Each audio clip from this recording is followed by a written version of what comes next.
नमस्कार आप सभी को। एस्ट्रो लाइफ जंक्शन में आप सभी का स्वागत है। और मैं सरिता कुलकर्णी आज बात करने वाली हूँ कि ग्रहों की शांति करने से सच में कुछ होता है क्या? ग्रहों की शांति करने से क्या सच में जीवन के जो उलझने हैं, प्रश्न हैं, दोष हैं, ये मिट जाते हैं क्या? तो ग्रह शांति काम करती है या नहीं करती है? बड़ा जनरली स्कॉलर लोग बोलेंगे ये तो विश्वास का प्रश्न है, परंतु इसे हम पुराणों के माध्यम से समझेंगे।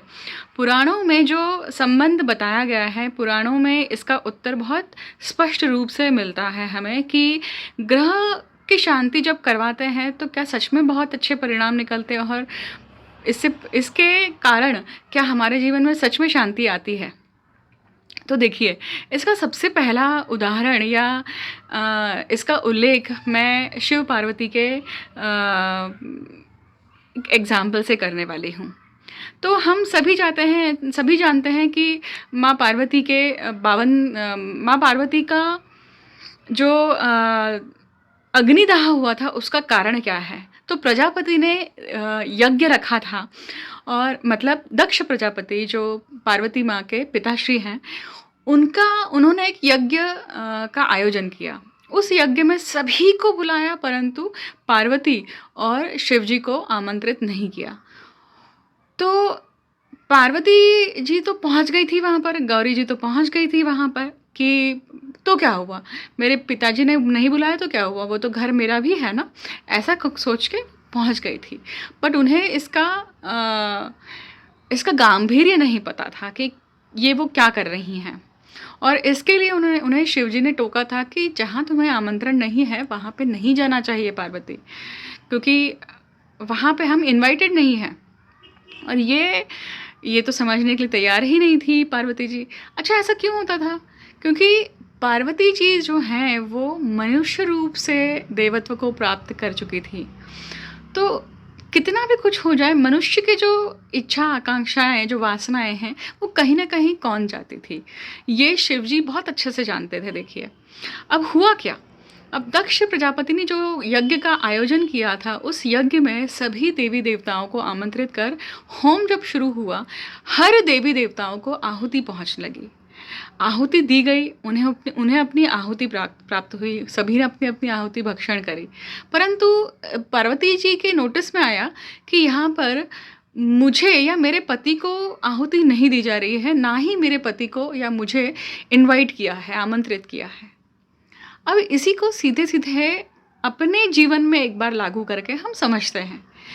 अगर हमारे रिलेटिव्स ने शादी ब्याह का अगर आयोजन किया है और हमें नहीं बुलाया हो, तो क्या हम रुष्ट नहीं हो जाते उनके ऊपर? और रुष्ट होने के बाद में हम कैसा व्यवहार करते हैं उनके साथ में? उन्होंने तो हमें नहीं बुलाया, हम क्यों जाए? अच्छा, उन्होंने हमें बुलाया नहीं था, तो अब हमारे यहाँ जब आयोजन होगा तब हम भी नहीं बुलाएंगे, हम भी उनके ऊपर रुष्ट होकर बैठेंगे। तो वो एक बार की बात नहीं है, ये वर्षानुवर्ष चलता है। ये जो मुक युद्ध है या मुक स्टार वॉर है, ये साइलेंटली चलते रहता है। कभी भी आमने सामने होकर फ़ोन उठा के हम कभी कहने की ज़रूरत नहीं समझते हैं, या हम कभी बोलते नहीं हैं। परंतु इसका अर्थ है कि सामने वाला रिलेटिव या वो रुष्ट है, वो उसके मन में कहीं ना कहीं कंप्लेंट है, उसके मन में कुछ न कुछ बात है आपको लेकर। वो जब तक आप शांत नहीं करते हैं, जब तक आप मना नहीं लेते हैं, जब तक आप उनको खुश नहीं कर देते हैं, तब तक वो संबंध जो है वो अच्छा नहीं होता है। जो जिस तरह से वो संबंध चलना चाहिए, टिकना चाहिए, वो नहीं होता है। उस संबंध से जो सुख मिलना चाहिए वो सुख नहीं मिल पाता है ना?